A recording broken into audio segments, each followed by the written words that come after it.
Na-awardan yun, hindi ka na-award. Hindi ko siya may Ay, naku po. may ganun tayo mayaman.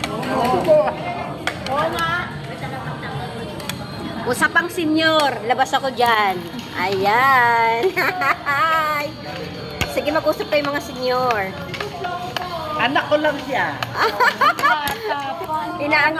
Inaangkin niya akong anak. Nanay, naku, buhay pa yung nanay ko. Uuwi pa kami ng Bisaya. Ilan taon na? Ano, 89 years old din na. Kaya Sa Butuan po. Bisaya din ako. Taga Butuan po ako. Kaya sa Iloilo? hindi po, Bisaya po, Butuan. Abutin namin edad nyo. Abutin pa kami. Oo. Sana umabot ako sa edad na ganyan. Nakikita natin yon. Kaya yung nanay ko buhay pa po, kailang paralyzed na po yung nanay ko, hindi na makalakad. Basta hindi tayo titigil sa pagsusunod. Oo. Kasi yan ang nakakahabang Ano, buhay. kaya lang kain tayo ng kain. Diet. Kainin mo lahat yan, ano ka ba? Hindi naman Hindi, kasi natin nakakuha na ako ng ticket, pumasok na kami.